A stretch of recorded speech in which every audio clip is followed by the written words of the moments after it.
السلام علیکم ایاز بھائی، کیسے ہیں؟ وعلیکم السلام ذیشان میاں، آپ سنائیے کیسی گزر رہی ہے زندگانی؟ اللہ کا شکر ہے، ٹھیک ٹھاک، فرسٹ کلاس۔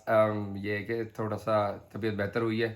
گلا ابھی بھی یہ آپ کے آنے سے تھوڑی دیر پہلے ہی ذرا تھوڑی سی ایک دم سے کچھ کھانسی سی اسٹارٹ ہو گئی تھی، وہ کبھی کبھی ہو جاتی ہے، اس کے علاوہ اللہ کا شکر ہے طبیعت ٹھیک الحمدللہ، ہے۔ ہاں چلیں بس اچھی بات ہے، آپ کا وہی پرانا مسکراتا ہوا چہرہ آج دوبارہ دکھائی دے رہا ہے۔ جزاک اللہ خیر، جزاک اللہ خیر، آپ لوگوں کی، آپ کی دعائیں، دوستوں کی دعائیں، اور ظاہر ہے ماں کی دعائیں ہیں تو یس، مجھے یاد آیا، پتہ نہیں ہمارا آج کا ٹاپک کیا ہونا چاہیے یا نہیں ہونا چاہیے، ماں کی دعا سے میرے ذہن میں آ گئی ہیں پرانی باتیں کہ کس طرح ماں کی دعائیں ہمیشہ ہی میرے ساتھ رہی ہیں، اور کٹھن سے کٹھن مراحل پر، خاص طور پر جب بھی میں کرائسس میں آیا ہوں، جس طرح ایک آدھ بار بلکہ ایک سے زیادہ بار، ٹھیک ہے، مجھ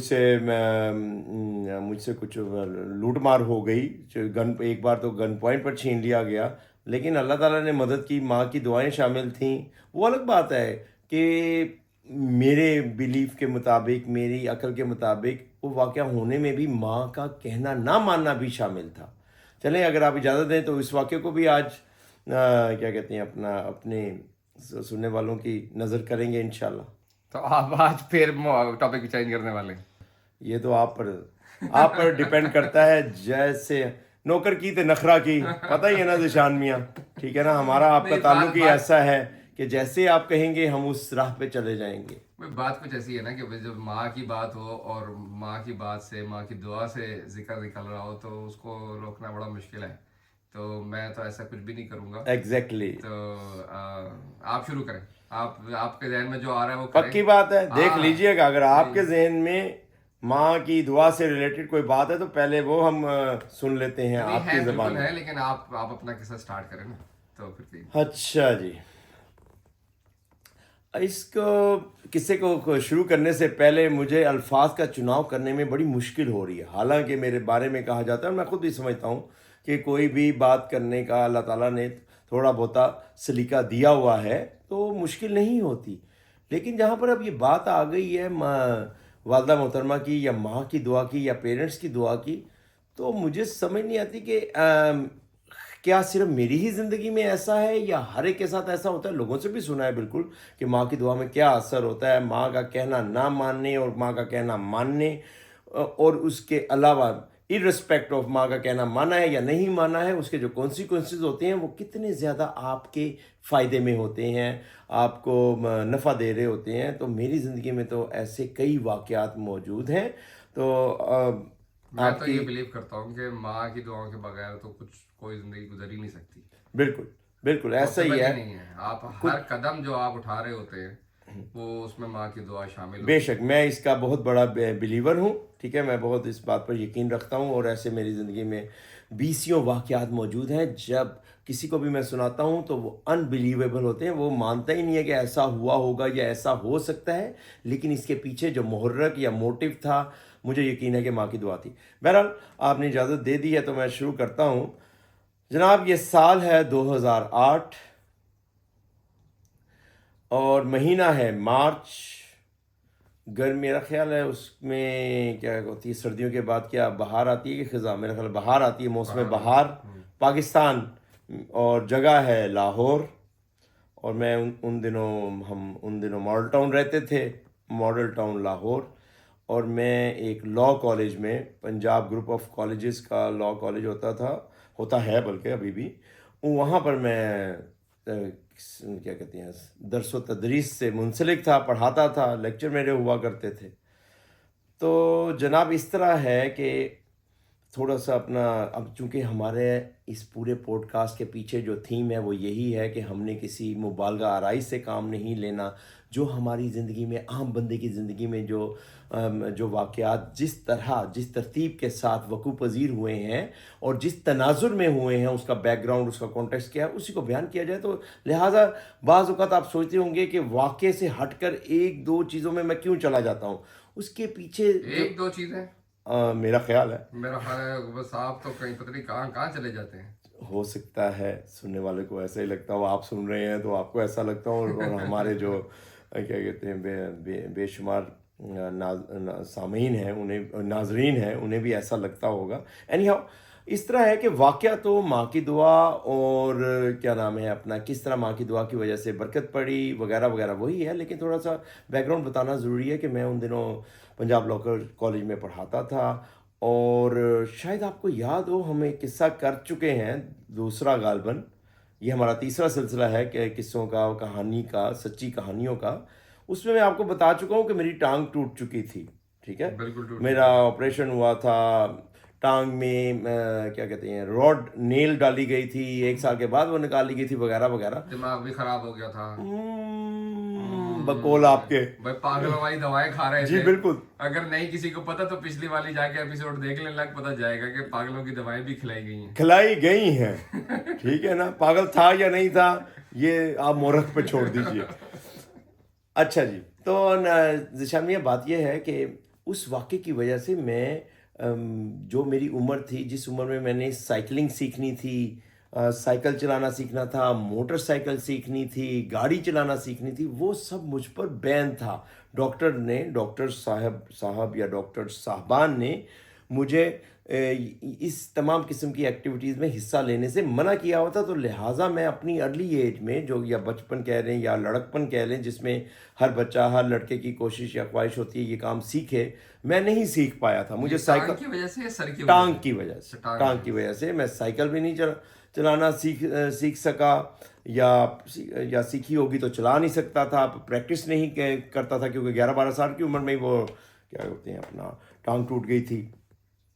اس کے علاوہ موٹر سائیکل کی جو سٹیج آئی اب جو کہ عام طور پہ 15-16 یا 17-18 سال کی عمر میں ہوتی ہے, وہ بھی نہیں سیکھ سکا, گاڑی بھی نہیں سیکھ سکا. اینی ہاؤ تو میں گاڑی تو چلا نہیں سکتا تھا, چلاتا نہیں تھا, یا بعد میں جب ڈاکٹر نے اجازت بھی دے دی تھی تو پھر بہت عرصہ لگا مجھے گاڑی وغیرہ سیکھنے میں. خیر ہمارے گھر میں الحمدللہ گاڑی موجود تھی, لیکن میرے چھوٹے بھائی نا ڈرائیو کیا کرتے تھے اور نارملی وہ مجھے ہر روز چھوڑنے جاتے تھے. ان کی ڈیوٹی ہوتی تھی کہ وہ مجھے کالج چھوڑتے تھے. کالج ہمارا ہوتا تھا 14C مسلم ٹاؤن لاہور میں. ٹھیک ہے, میں رہتا تھا ماڈل ٹاؤن میں, پنجاب لاء کالج کے نام سے ان کی بڑی سی بلڈنگ تھی. پنجاب گروپ آف کالجز کا یہ لاء کا انسٹیٹیوٹ تھا. اینی ہاؤ مجھے کوئی 8 بجے پہنچنا ہوتا تھا اپنے لیکچرز کے لیے. ٹھیک ہے, اس میں 2-2 گھنٹے کے لیکچر ہوتے تھے, دن میں کئی لیکچر ہوتے تھے, عام میں ایوننگ کے لیکچرز بھی کیا کرتا تھا. عام طور پہ میں رات 9 بجے تک 8-9 بجے تک کالج میں ہی ہوتا تھا. اچھا جی, یہ بیک گراؤنڈ ہے. اب یہ مارچ کا مہینہ ہے اور مارچ کے مہینے اس وقت ہم نے میں نے اپنے گھر والوں کے کہنے پر یہاں کا آسٹریلیا کا اسٹوڈنٹ ویزا اپلائی کر دیا تھا یا کرنے والے تھے. ٹھیک ہے, زیادہ امید ہے کر دیا تھا یا کرنے والے تھے, کر دیا تھا. تو آپ اسٹوڈنٹ ویزا پہ آئے تھے؟ جی جی بالکل. تو میں نے یہاں پر 2 ڈگریز کی ہیں, 2 میں نے ماسٹرز کی ہیں ادھر یہاں ECU سے, ایڈتھ کاون یونیورسٹی سے. اچھا جی, تو اس طرح ہے کہ اب جیسا کہ بیک گراؤنڈ یہ ہے کہ میری والدہ اور میری بڑی سسٹر جو کہ پہلے سے نیوزی لینڈ اور آسٹریلیا میں ہوتی تھیں, ڈاکٹر فرح ادیب صاحبہ, ان کی پوری کوشش تھی, خواہش تھی 2008 سے پچھلے 10 سال سے تقریباً 1997 سے 1997 سے جب وہ فرسٹ ٹائم نیوزی لینڈ گئیں کہ میں اور میرا چھوٹا بھائی کسی طرح ہم بھی باہر آ جائیں, آسٹریلیا یا نیوزی لینڈ آ جائیں اور کم از کم ایک کوالیفیکیشن باہر کی لے لیں تاکہ ہمارے لیے اپنے ایون پاکستان میں بھی رہ کر اپنے کریئر کو آگے بڑھانے میں مدد ملے, کیونکہ فورن کوالیفیکیشن کا اپنا ایک امپیکٹ ہوتا تھا, ابھی بھی ہوتا ہے. ٹھیک ہے, وہ بڑی کوشش کرتے تھے لیکن میں اس طرف آتا نہیں تھا. کئی بار میرے ایڈمیشن کروائے گئے, میرے بھائی کے بھی ایڈمیشن کروائے گئے. ہم کبھی نہ زیادہ تر ہم پتلی گلی سے نکل جاتے تھے کیونکہ الحمدللہ خاص طور پر میں وہاں پر اچھا خاصا سیٹ تھا. تو میں سوچتا تھا کہ کیا ضرورت ہے باہر جانے کی. مجھے کبھی زندگی کے کبھی بھی اسٹیج پر کریز نہیں رہا باہر جانے کا, جو کہ اس زمانے میں لوگوں کو ہوتا تھا. امریکہ, کینیڈا, آسٹریلیا, یورپ جانے کے لیے لوگ بہت تگودو کرتے رہتے تھے. اینی ہاؤ اب وہ چونکہ اب ویزا اپلائی کر دیا گیا تھا یا کرنے والے تھے, تو اب اگلی پلاننگ یہ شروع ہو گئی تھی کہ گھر میں میرے جانے کے بعد صرف امی جان نے اکیلے رہ جانا تھا. تو ہم نے اب سوچا تھا کہ چھوٹے بھائی کے, جو کہ مجھ سے 5-6 سال چھوٹا ہے, اس کی شادی کر دی جائے. ٹھیک ہے, میں اس وقت انمیرڈ تھا. اور اس طرف میں آتا بھی نہیں تھا. والدہ کافی کوشش کرتی تھیں کہ شادی کی طرف میں آ جاؤں. تو میں یہ کہتا تھا میری بڑی بہن چونکہ ابھی غیر شادی شدہ ہیں تو جب تک ان کی نہیں ہوتی وغیرہ وغیرہ اس طرح میں ٹال مٹول ہی کرتا وہ رہا. نیوزی لینڈ میں رہ رہی تھی لیکن غیر وہ شادی شدہ ہاں نیوزی لینڈ پہلے نیوزی لینڈ میں تھیں اور 2008 جب کی میں بات کر رہا ہوں وہ آسٹریلیا میں آ گئی تھی, بلکہ 2002 یا 3 میں ہی نیوزی لینڈ میں اپنی پی ایچ ڈی مکمل کرنے کے بعد ڈاکٹریٹ انوائرمنٹل سائنس میں کرنے کے بعد وہ آسٹریلیا میں سیٹل ہو گئی تھیں, شفٹ ہو گئی تھیں. پہلے وہ کسی اور اسٹیٹ میں میرا خیال ہے سڈنی میں رہیں, سوری نیو ساؤتھ ویلز میں رہیں, پھر ایڈیلیڈ میں رہیں ساؤتھ آسٹریلیا میں, اور میں تقریباً 2004-05 سے وہ WA میں ویسٹرن آسٹریلیا میں پرماننٹلی رہنا انہوں نے شروع کر دیا تھا. ویسٹرن آسٹریلیا کتنی بڑی تھی وہ آپ سے؟ وہ مجھ سے 4 سال بڑی تھی, اچھا ماشاء اللہ. 4-5 سال. اچھا جی, تو اس طرح ہے کہ کدھر پہنچے تھے. ہاں سوری, میں تھوڑا سا چونکہ والدہ بھی اس دنیا میں نہیں رہیں, اور اس کے بعد سسٹر جن کی وجہ سے میں آسٹریلیا میں آیا تھا وہ بھی بڑی جلدی میرے آنے کے بعد بڑی جلدی کتنے سال تقریباً 5 سال کے بعد اس دنیا سے رخصت ہو گئی ہمیشہ کے لیے. تو وہ چیزیں ذہن میں آ جاتی ہیں, تو تھوڑا سا میں ڈسٹریکٹ ہو گیا تھا جس کے لیے میں معذرت چاہتا ہوں. واپس آتے ہیں تو بہرحال یہ تھا بیک گراؤنڈ. اس دن جناب ان دنوں میں نا ڈالرز وغیرہ پارٹ ٹائم یا کیا کہتے ہیں ایکسٹرا پاکٹ منی کے لیے نا ڈالرز یا کرنسی کا بھی نا تھوڑا سا بزنس کہہ لیں یا سائڈ بزنس کے طور پہ میں کرتا تھا کہ آسٹریلین ڈالر یا امریکن ڈالر یا یورو میں خرید لیا کرتا تھا, اور اس کے بعد جب ان کا ریٹ اوپر نیچے ہوتا تھا تو اس کو پھر میں ڈسپوز آف یعنی بیچ دیا کرتا تھا, اور کچھ منافع کے ساتھ. اچھا, تو اس دن میرے پاس $2700 تھے, آسٹریلین ڈالر. آسٹریلین ڈالر کا نوٹ ہم سب تو جانتے ہیں, پاکستان میں رہنے والوں کے لیے تھوڑی سی یہ نئی بات ہوتی ہے جب بھی بات کی جاتی ہے. آج بھی اس ڈالر کا رنگ $100 کا نوٹ جو اس وقت تھا 2008 میں, آج بھی ویسا ہی ہے, گرین کلر کا ہے, اور اس کے اوپر اس کی دونوں سائڈس پہ تصویر بنی ہوئی ہے کسی کیا کہتے ہیں آسٹریلین ہسٹری کے حوالے سے کسی بڑی شخصیت کی, ٹھیک ہے. اور پلاسٹک کا نوٹ اس وقت بھی ہوتا تھا, آج بھی ہے. تو وہ 27 نوٹ میری جیب میں تھے. مجھے ایک بڑی ہی کیا کہتے ہیں اپنا عجیب و غریب عادت ہے, میں اس وقت بھی تھی کہ میں بٹوا نہیں رکھتا, والیٹ نہیں رکھتا میں اپنے پاس. اور میری زوجہ محترمہ سے بھی میری کھٹ پٹ اکثر اسی بات پہ ہوتی ہے کہ میں والیٹ کیوں نہیں رکھتا, حالانکہ کئی دوست احباب اچھے قیمتی خالص کیا کہتے ہیں چمڑے کے یا لیدر کے آپ نے بلا وجہ ہی بول دیا, صرف پٹ ہی ہوتی ہے. گفٹ کرتے رہتے ہیں, لیکن میں پھر بھی گھر میں پڑے رہتے ہیں, وہ یوز نہیں کرتا. میرے ذہن میں یہ ہوتا ہے پتہ نہیں کیوں بیٹھا ہوا ہے یہ کہ اگر بٹوا گھومے گا تو ساری چیزیں گھوم جائیں گی, اس کی بجائے بہتر ہے کہ آپ اپنی جیب میں جو بھی آپ کے ضرورت کے کاغذات ہیں یا ضرورت کے پیسے ہیں وغیرہ وہ رکھیں. اینی تو میرے جیب میں اس وقت $2700 تھے, جو کہ میں نے ایک ربڑ بینڈ لگایا ہوا تھا, اور 27 وہ $100 کے نوٹ تھے, پلاسٹک کے نوٹ. تو آپ جا کہاں رہے؟ ہاں جی, میں بتا رہا ہوں کہ میں تھوڑا سا آگے بڑھ گیا تھا, پیچھے تھوڑا سا کیا کہتے ہیں واپس آتے ہیں, ریورس لگاتے ہیں. کہ میں نے جب جانا تھا نا صبح کے وقت میں نے ناشتہ کیا, اور اس کے بعد میں نے تقریباً 7:30 کے بجے نا میں گھر سے روانہ ہو جاتا تھا. جب میں گھر سے روانہ ہونے لگا تو میں نے بھائی کا کمرہ نوک کیا, تو بھائی کو کیونکہ جگانا تھا, بھائی نے لے کر جانا تھا. نارملی بھائی جاگ جاتا ہے, اس دن وہ جاگا نہیں ہوا تھا. پھر بہت سسپینس ہو رہا ہے, جا کہاں رہے تھے؟ میں اپنے کالج جانا تھا 8 بجے, بتا چکا ہوں یہ پہلے. 8 بجے, جی میں بتا چکا ہوں. کالج کے لیے جی جی جی جی معذرت چاہتا ہوں اگر بات کلیئر نہیں رہی. کوئی نہیں. تو جناب میں نے 7:30 بجے کے قریب کالج جانا تھا, اس کے لیے میں نے بھائی کا دروازہ نوک کیا, تو وہ اپنے کمرے میں سو رہا تھا, اس نے دروازہ نہیں کھولا. اسی دوران میری والدہ محترمہ نے بتایا کہ لاسٹ نائٹ وہ بھائی کسی ہماری فیملی فرینڈ کو گجرات لاہور سے 3-4 گھنٹے کے فاصلے پہ رہی ہے تقریباً اتنے, وہاں لے کر گیا تھا کسی شادی کے فنکشن میں اس فیملی کو اٹینڈ کروانے کے لیے, ٹھیک ہے. تو وہ دیر سے واپس آیا تھا, صبح کے 4-5 بجے واپس آیا تھا, تو وہ ابھی سو رہا ہوگا تو اسے مشکل ہوگی جاگنے میں. تو میری والدہ نے مجھے کہا کہ ہمارے گھر میں ایک بچہ کام کرتا تھا, ٹھیک ہے, مدد کے لیے رکھا ہوا تھا, 12-13 سال کا, پرویز اس کا نام تھا, کہ پرویز سے کہیں کہ پرویز رکشہ لے آتا ہے. تو میں پرویز کے پاس گیا. پرویز کچن میں بیٹھا ہوا ناشتہ کر رہا تھا. تو مجھے اچھا نہیں محسوس ہوا. میں نے اسے ڈسٹرب نہیں کیا, حالانکہ اس نے آواز سن لی تھی. اس نے بڑا کہا کہ جناب میں آپ کے لیے رکشہ لے آتا ہوں, لیکن میں نے اسے کہا نہیں تم ناشتہ کرو, یہ اچھی بات نہیں ہے, آپ اپنا کھانا کھاؤ, میں چلا جاؤں گا.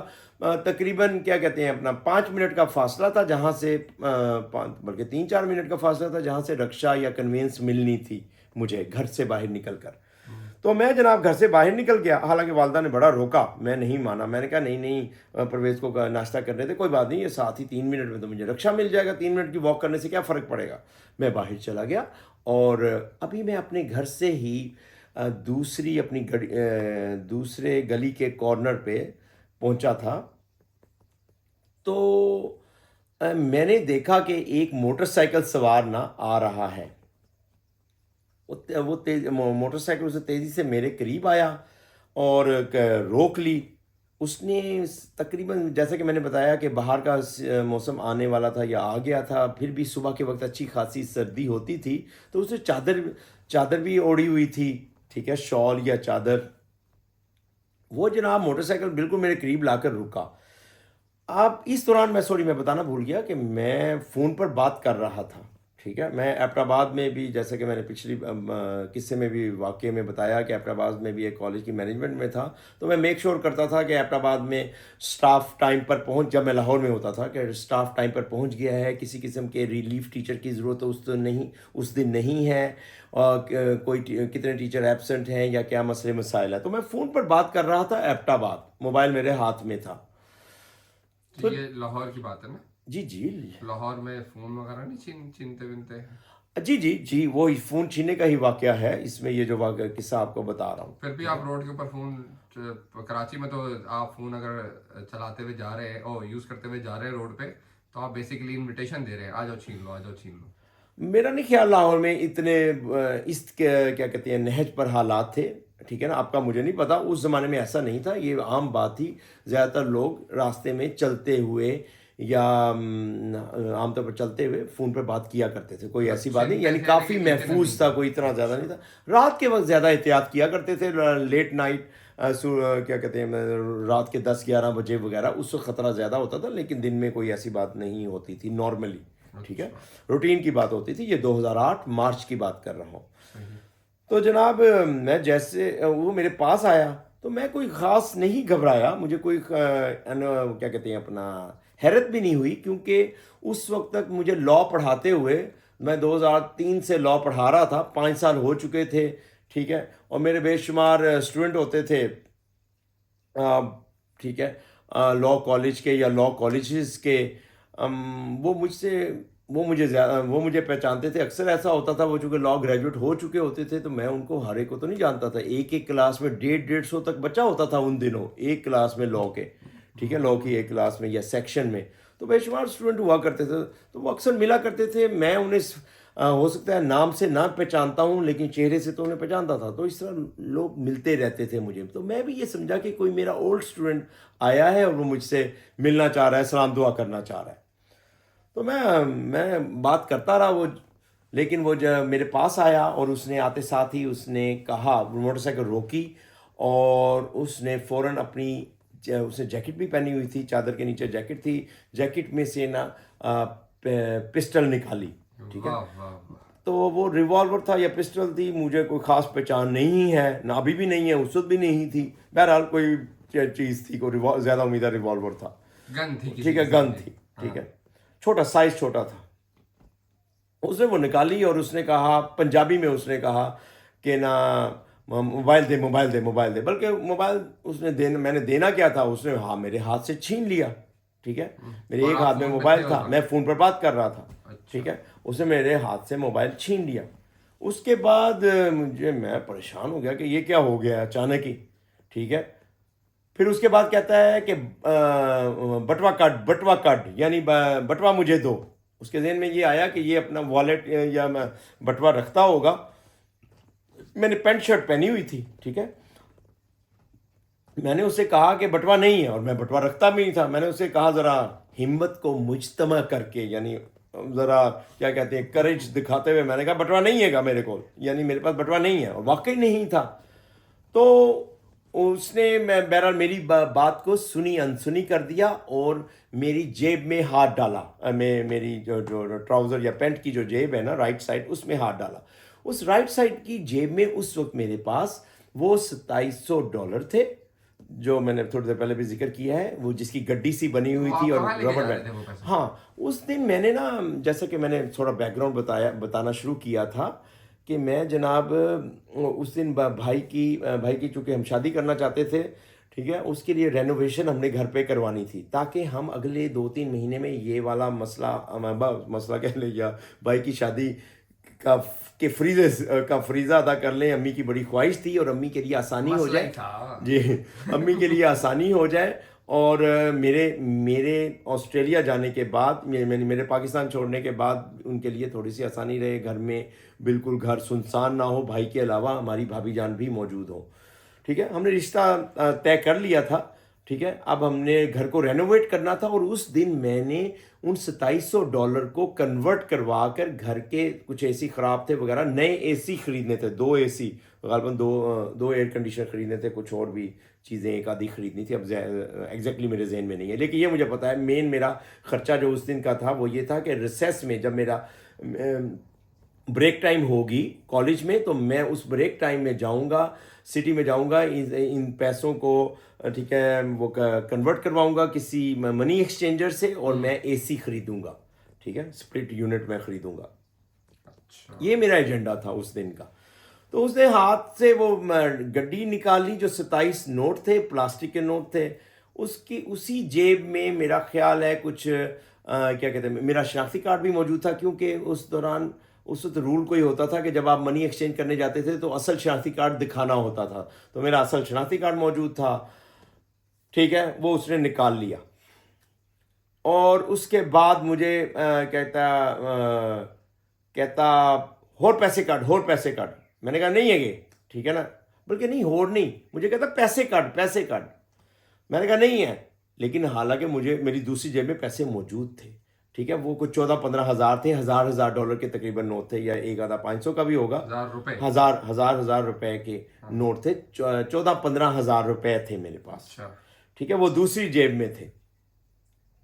اس نے کہا کہ جناب پیسے کاٹ یا وغیرہ, تو میں نے کہا نہیں ہے, لیکن اس نے میری دوبارہ سنی کر کے میرے ٹراؤزر, میری پینٹ کی دوسری جیب میں ہاتھ ڈالا لیفٹ سائڈ کے, اور اس میں سے وہ پیسے نکال لیے.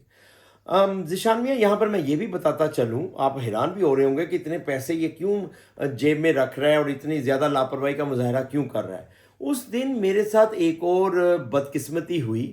وہ یہ, عام طور پر میں اپنا جو ٹراؤزر ہوتا ہے, جو پینٹ ہوتی ہے, اس میں اندرون ایک خفیہ جیب سلواتا تھا. خاص طور پہ میری جو پینٹیں ہوتی تھی میں درزی سے ہی بنوایا کرتا تھا, اور اس میں ان سے درزی سے, میں ٹیلر سے ریکویسٹ کر کے اندرونی جیب لگواتا تھا جس کے اندر میں پیسے رکھتا تھا.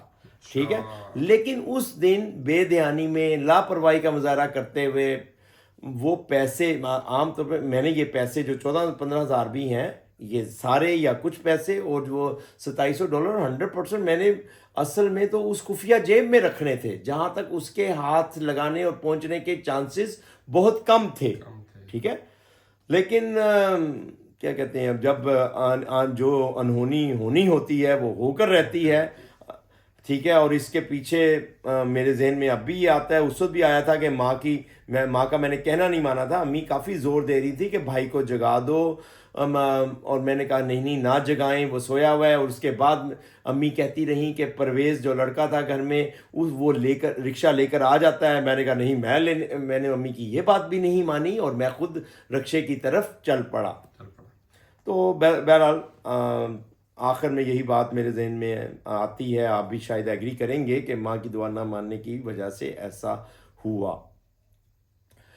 اچھا جی, اب آگے سنیے, کیا نام ہے ذیشان میاں, اب یہ جب 3 چیزیں میرے ہاتھ سے نکل گئی, بلکہ 4 چیزیں میرے ہاتھ سے نکل گئی. نمبر 1 موبائل چلا گیا, نمبر 2 وہ $2700 آسٹریلین ڈالر چلے گئے, نمبر 3 میرا شناختی کارڈ چلا گیا, نمبر 4 میرے وہ 14-15 ہزار پاکستانی کرنسی وہ بھی نکل گئی. میں کافی پریشان ہو گیا, لیکن اللہ تعالیٰ کے کام ہے, اللہ تعالیٰ کی مدد ہے. امی جان کی, والدین کی دعائیں. والد صاحب تو اس وقت فوت ہو چکے تھے بہت پہلے, جب ٹھیک ہے بچپن میں. اینی ہاؤ میں نے پھر اللہ تعالیٰ نے ہمت دی. میں نے دیکھا کہ وہ جو بندہ ہے نا, وہ جو گڈی ہے $2700 کی, ٹھیک ہے نا, 27 جو نوٹ ہیں ان کو اوپر نیچے دیکھ رہا ہے. وہ ان کو پہچاننے کی, سمجھنے کی کوشش کر رہا ہے کہ یہ کیا چیز ہے. موسٹ پروبیبلی اس نے کبھی یا تو ڈالر دیکھے نہیں ہوں گے, یا کم از کم پلاسٹک کے نوٹ نہیں دیکھے ہوں گے, کیونکہ US ڈالر تو شاید پلاسٹک کا نہیں ہوتا, بلکہ نہیں ہوتا. یہ جو آسٹریلین ڈالر تھا, یا جس طرح سنگاپوری ڈالر بھی جو ہوتا ہے وہ پلاسٹک کا ہوتا ہے, ٹھیک ہے. یہ جو ڈالر تو پلاسٹک کے تھے, ٹھیک ہے, یہ نوٹ جو کرنسی تھی پلاسٹک کی تھی. وہ سمجھنے کی کوشش کر رہا تھا کہ یہ کیا ہے کیا نہیں ہے. اللہ تعالیٰ نے مدد کرنے والا ہے. میرے ذہن میں اللہ تعالیٰ نے فوراً ڈالا, اللہ تعالیٰ کی وجہ سے, ٹھیک ہے نا. میں نے ایسے ہی, ٹھیک ہے نا, ایک ہانکی, ایک تکا لگایا. میں نے اس کو نا ہمت دوبارہ جمع کر کے کہا, پنجابی میں نے کہا, اور میں کہا, میں نے پنجابی میں کہا, اور میں نے کہا اے تو تصویریں نہ کی کرنا ہے, تصویریں تو دے دے. یعنی میرے ذہن میں یہ آیا کہ وہ اس کو تصویریں سمجھ رہا ہے, کیونکہ وہ $100 کے نوٹ پر وہ کیا کہتے ہیں دونوں سائڈز پر تصویریں کسی کیا کہتے ہیں اپنا آسٹریلین ہسٹری کے حوالے سے کسی میرا خیال ہے ایکس پرائم منسٹر وغیرہ کی تصویریں بھی موجود ہوتی ہیں, ٹھیک ہے نا, آسٹریلین ہسٹری کے جو بھی پلر رہے ہیں. مجھے ایگزیکٹلی اب یاد نہیں ہے کہ کس کی تصویر $100 کے نوٹ پر موجود ہے, ابھی بھی وہی ہوگی. یعنی وہ تصویروں کو, مجھے ایسا لگا وہ تصویریں دیکھ رہا ہے. تو میرے اللہ تعالیٰ نے میرے ذہن میں ڈالا, اور میں نے فوراً بولا, میں کہا تصویریں تو دے دے, تو کی کرنی ہے نے, یہ تصویریں تم نے کیا کرنی ہے, یہ تو مجھے دے دو. میں نے تو صرف یہ تکا لگایا تھا, مجھے نہیں پتا تھا یہ کار میں کیا کہتے ہیں اپنا بالکل سکہ بند ہوگا, یہ لگے گا نشانے پر یا نہیں. وہ تیر 100, جی بجا فرمایا آپ نے ذیشان میاں, وہ 100% نشانے پر لگا. اور اس نے فوراً مجھے دیکھتے دیکھتے, دوبارہ دیکھتے ہوئے, تھوڑی سی ہیزیٹیشن کا, ہچکچاہٹ کا مظاہرہ کرنے کے بعد اس نے وہ سارے $2700, انبلیویبل, ابھی بھی یقین نہیں آتا کیسے ہوا, وہ سارے $2700 واپس کر دیے. جیسے یہ واپس ہو گئے تو مجھے اللہ تعالیٰ نے اور کیا کہتے ہیں اپنا ہمت دی. میں نے پھر اس سے کہا, میرے ذہن میں فوراً آیا کہ یار کیا کہتے ہیں اپنا شناختی کارڈ کے کتنے مسائل ہوں گے. شناختی کارڈ کے بغیر وہاں پہ پاکستان میں بڑے مسائل ہوتے ہیں, ٹھیک ہے نا. آپ شناختی کارڈ بنوانے میں, خاص طور پہ اس زمانے میں بڑا مشکل کام ہے. یا ویزا میں نے اپلائی کیا ہوا تھا, کسی اس حوالے سے کوئی ڈاکومنٹیشن کی ضرورت ہوگی, کسی ایکٹیویٹی کی ضرورت ہوگی, تو وہ مشکل ہوگی. تو میں نے پھر اسے کہا یار میرا شناختی کارڈ تو دے دے. اس نے وہ شناختی کارڈ بھی دے دیا. اب مجھے مزید ہمت آئی.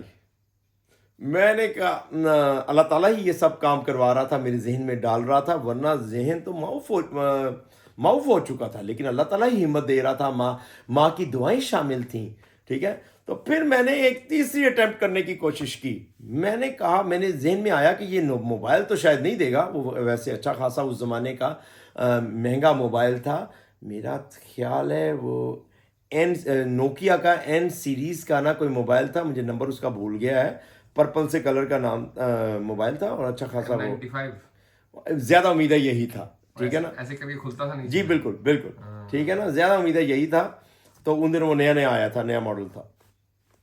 اینی ہاؤ میں نے یہ تو نہیں کہا, میں ویسے موبائل مانگنے ہی لگا تھا. پھر میں نے سوچا کہ موبائل تو یہ نہیں دے گا, اس سے سم مانگتے ہیں.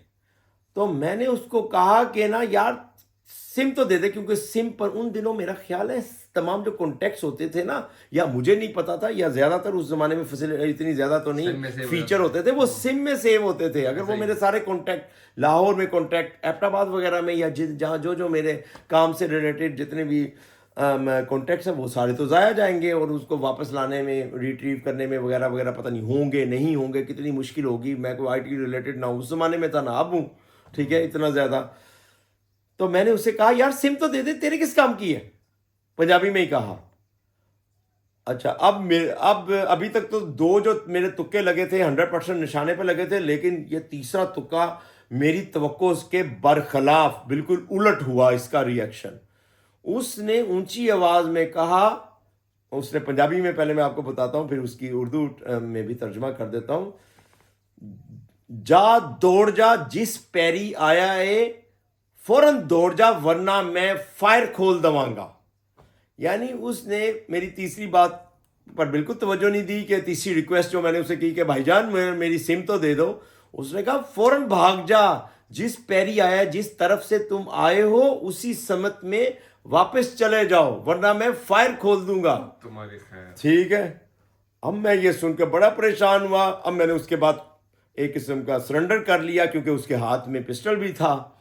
میں فوراً یعنی اپنے گھر کی سمت میں واپس چلنا شروع ہو گیا. میرے ذہن میں آ رہا تھا کہ ذرا مڑ کے دیکھوں اس کا کیا کہتے ہیں اپنا موٹر سائیکل کا نمبر پلیٹ نوٹ کروں، دیکھوں کہ ابھی تک تو مجھے یہ بھی نہیں پتا تھا کہ اس کی موٹر سائیکل کون سا میک اپ تھا، ہونڈا تھا، کاواساکی تھا، یا اس زمانے کے جو بھی ہوتے تھے. ٹھیک ہے، سہراب بھی ہوتا تھا شاید. ٹھیک. تو میں نے سوچا کہ ابھی میں اس سے پوچھتا ہوں، سوری مڑ کر میں دیکھتا ہوں. لیکن وہ دوبارہ دھاڑا، اونچی آواز اس کی آئی کہ جے تو مڑ کے دیکھیا تو میں فائر کھول لواں گا. مڑ کے نہیں دیکھنا، یعنی تم نے مڑ کر نہیں دیکھنا ورنہ میں فائر کھول دوں گا. یہ اس نے دھمکی دی. بہرحال میں آہستہ آہستہ بوجھل قدموں کے ساتھ گھر کی طرف چلتا رہا. جب چلنا شروع کر دیا پھر اس کی موٹر سائیکل سٹارٹ ہونے کی آواز آئی. پھر اس دوران جب میں نے سوچا کہ جا چکا ہوگا، میں نے مڑ کے دیکھا لیکن وہ اس وقت تک بہت دور جا چکا تھا. میں پہچان نہیں سکتا تھا کہ اس کی موٹر سائیکل کون سی ہے یا نمبر پلیٹ کیا ہے. وہ کافی دور غائب ہو چکا تھا. تو بیسیکلی فون چلا گیا اور 14-15 جی 14-15 ہزار چلے گئے اور فون چلا گیا. فون کے اندر سم تھی. یہ نقصان ہوا. تو بہرحال ہنسی بھی آتی ہے. اللہ تعالیٰ کا کروڑ کروڑ شکرانے کا نفل ادا کرنے کو بھی فوراً جی چاہتا ہے، اور میں نے فوراً گھر جا کے شکرانے کے نفل بھی ادا کیے. لیکن جیسے میں گھر گیا تو امی بہت پریشان و حیران ہوئی کہ کیا ہوا. میں نے پھر ان کو بتایا. ظاہر ہے ان سے تو نہیں چھپا سکتے تھے. میں نے انہیں بتایا تو انہوں نے فوراً یہی کہا کہ میں نے تمہیں منع کیا تھا نہ جاؤ، پرویز لے آتا ہے یا میں بھائی کو جگا دیتی ہوں، جس پر میں نے ریزسٹ کیا تھا اور میں نے والدہ محترمہ کی بات نہیں مانی تھی. تو میرا خیال ہے پھر اس کی سزا تو بھگتنی تھی. لیکن بہرحال اس واقعے سے سبق یہی نکلتا ہے کہ جناب جہاں میں نے والدہ کی بات نہیں مانی تو اس کا مجھے خمیازہ بھگتنا پڑا. لیکن ساتھ ہی ساتھ چونکہ والدہ کے دل میں اللہ تعالیٰ نے یہ قدرتی جذبہ رکھا ہوا ہے اپنی اولاد کے لیے ہر وقت دعا گو رہنے کا، تو میں یہ یقین رکھتا ہوں کہ ماں کی دعاؤں کی وجہ سے میری اچھی خاصی بچت بھی ہو گئی. نمبر ایک یہ ہے کہ مجھے کوئی سب سے بڑا یہ کہ مجھے فزیکلی کوئی نقصان نہیں پہنچا. اگر وہ ویسے تو آپس کی بات ہے، مجھے نہیں پتا وہ کتنی پاورفل وہ بندوق تھی نہیں تھی، ریوالور تھا جو اصلی تھی، زیادہ امید ہے اصلی ہی تھی. ٹھیک ہے. اور دوسرے یہ کہ وہ کوئی نقصان بھی تو پہنچا سکتا تھا. میں ریئیکٹ بھی کر سکتا تھا. ایسے واقعات بعد میں بھی سننے میں آئے، پہلے بھی سننے آتے تھے کہ جو لوگ ریئیکٹ کرتے ہیں، ریزسٹ کرتے ہیں گن پوائنٹ کے سامنے، تو وہ اپنی جان کی بازی بھی ہار سکتے ہیں اور ہارے ہوئے ہیں. وہ فائر بھی کھول سکتا تھا یا وہ زخمی کر سکتا تھا وغیرہ وغیرہ. تو یہ سب سے بڑا کرم رہا. نمبر 2 وہ بہت بڑی رقم تھی، $2700. ٹھیک ہے، جو پاکستانی اس وقت تقریباً 2 لاکھ کے قریب بنتے ہوں گے، تقریباً 2 لاکھ روپے کے قریب. بہت بڑی رقم تھی، اس کی بچت ہو گئی. ٹھیک ہے. اور یہ اور دوسرا کیا، میرا شناختی کارڈ کی بچت ہو گئی. تو یہ اللہ تعالیٰ کا خاص کرم ہے. بہرحال ہم پھر گھر آیا تو فوراً ذہن میں آیا کہ تھانے جاؤں، کیا کہتے ہیں پولیس اسٹیشن رپورٹ کروں. پھر ذہن میں یہ آیا انہوں نے کیا کرنا ہے. اینی ہاؤ میں بہرحال اس وقت تک نا بھائی بھی یہ آوازیں سن کر اٹھ آیا تھا. وہ بھی بڑا مجھے غصے ہوا کہ کیوں نہیں مجھے، حالانکہ چھوٹا بھائی ہے لیکن ہم نے اسے بہت لاڈ پیار سے رکھا ہوا تھا، تو ہم اس کی ناز نخرے بھی برداشت کر لیتے ہیں ابھی بھی. ٹھیک ہے. تو وہ کافی اپسیٹ ہوا. اس نے کہا مجھے کیوں نہیں جگایا، کیوں اپنا نقصان کروایا وغیرہ وغیرہ. میں نے اسے بتایا بھائی جان غلطی ہو گئی ہے، جانے دو غصہ. ٹھیک ہے. تو بہرحال پھر وہ فوراً مجھے نا امی نے تو کہا کہ آج چھٹی کر لو، نہ جاب پر جاؤ. لیکن الحمدللہ پڑھائی کیا کہتے ہیں اپنا جو ٹیچنگ ہے میرا پیشن ہے، تو مجھے اس سے کوئی فرق نہیں پڑتا. کئی بار ایسا بھی ہوا ہے کہ میں شدید بخار میں ہوں, 103 104 بخار میں بھی ہوں, جیسے ہی میں پڑھانا شروع کرتا ہوں یا اپنی جاب پر موجود ہوتا ہوں تو یہ ساری مشکلات رفو چکر ہو جاتی ہیں. بہرحال میں نے اس دن جاب پر گیا, کسی کو ظاہر بھی نہیں ہونے دیا, اپنے کولیگس کو یا اسٹوڈنٹس کو کہ ایسا ہو گیا ہے. وہ بعد میں پھر تقریباً ریسیس ٹائم میں جا کر نا پھر میں نے تھوڑا سا بتایا, اپنے مشورہ بھی کیا اپنے کولیگ سے, ٹھیک ہے. زیادہ تر تو ظاہر ہے لاء کالج میں پڑھاتا تھا, تو میرے سینئر جو تھے وہ اپنے زمانے کے بہترین لائر بھی تھے, وکیل بھی تھے, پریکٹسنگ لائر تھے. تو انہوں نے بھی مشورہ دیا کیا کرنا چاہیے کیا نہیں کرنا چاہیے. پھر ہم نے خیر پولیس کو انفارم کیا, ٹھیک, لیکن کچھ بات نہیں بنی, کچھ بھی نہیں, فائدہ کچھ نہیں ہوا. بہرحال یہ واقعہ آج بھی جب مجھے کہ سامنے آتا ہے یا کسی کا میں واقعہ سنتا ہوں کہ گن پوائنٹ سے یہ ہو گیا وہ ہو گیا, فوراً میرا جو دماغ ہے, جو ذہن کے دریچے ہیں, فوراً پیچھے چلے جاتے ہیں, وہ کھل جاتی ہیں وہ ساری بات یا کہانی کہ کس طرح اللہ تعالیٰ نے کا کروڑ احسان ہے مدد کی اور یہ بچت ہوئی.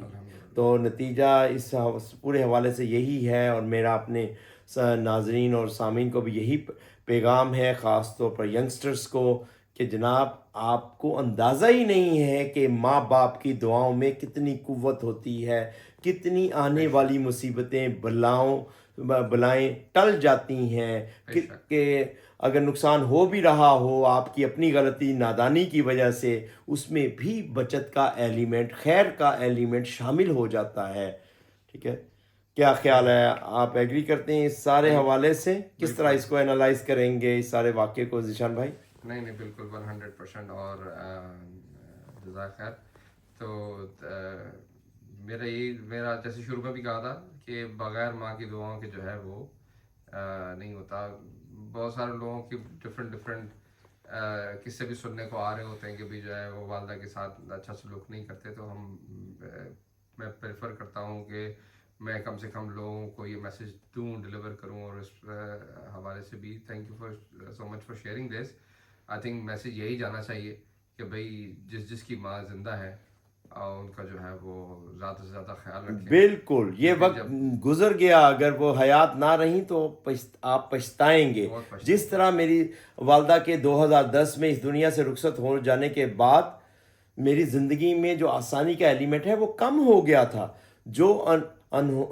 جو ایسے معجزے ہوتے تھے, جو میں نے اچیومنٹ اپنی زندگی میں اپنی کیریئر میں کی تھی والدہ کی دعاؤں کی بدولت, اس میں اچھا خاصا رکھنا آ گیا تھا والدہ کے اس دنیا سے جانے کے بعد. ویسے تو میں بلیو کرتا ہوں اور اسکالرز بلیو کرتے ہیں کہ والدہ کی دعائیں آپ کی اور یا والدین کی دعائیں ان کے اس دنیا سے رخصت ہو جانے کے بعد بھی موجود ہوتی ہیں, بچوں کے ساتھ موجود ہوتی ہیں. لیکن میرا خیال ہے کہ جتنے زیادہ اس کی قوت ہوتی ہے والدین کی زندگی میں, والدہ کی زندگی میں, آپ پر وہ سایہ بن کر ہمیشہ رہتی ہیں. وہ دعائیں آپ کو مشکلات سے, آفات سے بچاتی ہیں.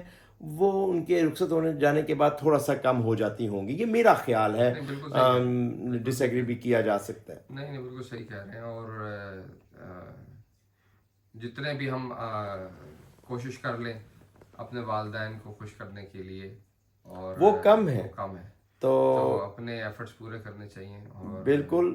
اور میرا خیال ہے کہ ہمارے ناظرین کو, سامعین کو یہ سچی کہانی, یہ سچا واقعہ, ٹھیک ہے, پسند آیا ہوگا. اور اس سے جو نتیجہ نکل رہا ہے وہ اس پر یقیناً عمل کریں گے. اپنے بچوں کو بھی, یا خود بچے ہیں تو اپنے والدین کی خدمت کریں گے, اگر ان کے بچے ہیں تو ان کو بھی اسی نہج پر تربیت دیں گے کہ زیادہ سے زیادہ وہ والدین کی کیئر کریں, ان کی دعائیں سمیٹیں. یہ بہت بڑا اثاثہ ہوگا, بہت بڑا ایسٹ ہوگا, پوری زندگی میں ان کے ساتھ چلتا رہے گا. اور اگر آپ کو ہمارا یہ پوڈ کاسٹ اچھا لگا ہے, سمجھ آیا ہے, تو آپ سے ریکویسٹ ہے کہ اس کو لائک بھی کریں اور اس کو شیئر بھی کریں, اور اگر آپ مناسب سمجھیں تو سبسکرائب بھی کر لیں, تاکہ ہم اسی قسم کے پوڈ کاسٹ ہیں وہ کرتے رہیں زیادہ سے زیادہ, اور آپ تک بر وقت پہنچ سکیں. اجازت دیجیے, اللہ نگہبان. اللہ حافظ.